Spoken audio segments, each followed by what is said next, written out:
Eu gosto bastante do termo queer. Nunca estudei a fundo, né? Porque é bastante complexo, mas o que eu entendo como termo queer é essa coisa que foge da heteronormatividade. O queer, na sua maneira assim, bruta, digamos, é a diferença, né? É o freak, é o estranho, esse estranhamento. São as pessoas diferentes do contexto padrão heteronormativo. Tem toda uma cultura queer, que são esses corpos que não são padronificados, né? Para mim, o queer não está sujeito e subjugado às normas, né? Ao que uma mulher pode ou não pode fazer, ao que um homem pode ou pode fazer, o que você faz ou não faz com o seu corpo. Para mim, o queer ele é o fugir da norma, é esse outro caminho aí que disseram, não ultrapasse.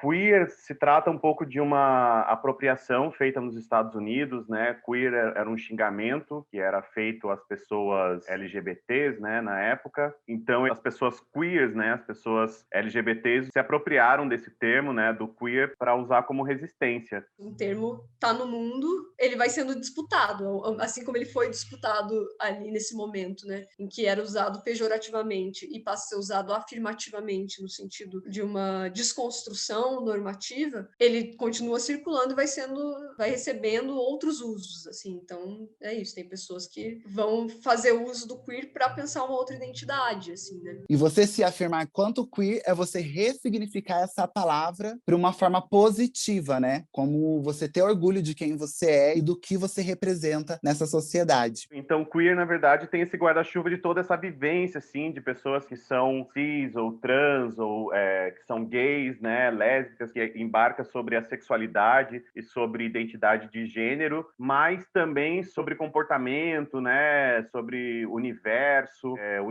drag queen, universo drag king. Eu sou um homem branco, cis e gay, mas eu tenho outras tantas subjetividades que, de repente, o queer pode ser mais generoso comigo nesse sentido, assim, né? Eu acho que o queer talvez seja um pouco a antítese da normatividade. E os estudos queer passa a ser reivindicado e ressignificado como uma proposta teórica também, né, de reflexão sobre essas agendas e sobre esses ativismos políticos, mas também sobre essas construções acadêmicas, por assim dizer. Aqui houve um momento, historicamente, principalmente na história mais norte-americana, estadunidense especialmente, né, e eurocentrada, em que essas agendas ligadas aos movimentos homossexuais começam a incidir em políticas assimilacionistas, assim mesmo, de tentar tornar palatáveis essas identidades, né? Elas que estavam sendo marginalizadas, excluídas, perturbando, começam a ser puxadas para o centro, digamos assim, né? E, obviamente, que ao ser puxados para o centro, por exemplo, os movimentos lésbicos e gays, não significa que todos os gays e todas as lésbicas estavam sendo bem recebidas pela norma, né? Aí esses outros atravessamentos ligados a outros marcadores sociais de diferença mesmo, como raça, como classe, enfim, continuavam produzindo e reproduzindo exclusões e marginalizações. Essa é a grande questão. O que é o queer para a pessoa que não está na academia? O que é o queer para aquela travesti que foi expulsa de casa, que foi expulsa do sistema educacional, que se construiu pelas beiradas, pela margem? Ela vai saber o que é isso? Não vai. Né? Da mesma forma, né, que uma pessoa negra que também não está nesse espaço, dificilmente ela vai saber o que significa esse queer. Inclusive, muito da teoria queer, quando a gente pensa nesses grandes nomes, como a Judith Butler, Paul Preciado, além de serem pessoas brancas, pessoas, né, do norte global, digamos assim, a Butler, por exemplo, ela vai fazer uso e vai pensar um filme, o Paris is Burning, que é, inclusive, né, feito também por uma diretora lésbica branca, Jenny Livingston, num ambiente que não era branco, né? Num ambiente de marginalização, tanto em termos étnico-raciais quanto de classe, nesses bailes que aconteciam na periferia de Nova York e que eram protagonizados, formulados, tudo isso pela comunidade negra ou latina.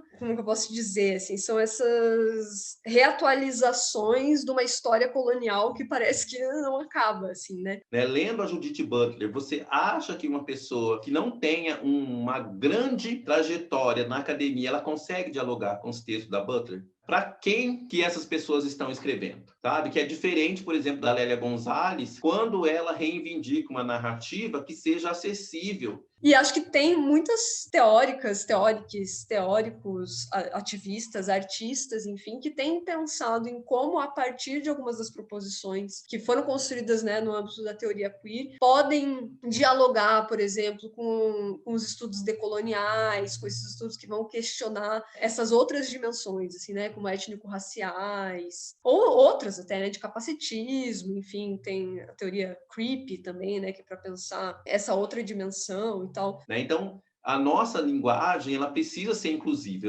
Não é só celebrar, né, esses avanços, celebrar essas tensões, né, porque todo tipo de movimento que coloca a cisgeneridade sob suspeita e coloca ela contra a parede, eu sou muito partidária delas. Eu comemoro, sabe? Eu acho que tem que acontecer isso. Só que para que isso ganhe mais potência, é fundamental que a linguagem ela não seja excludente.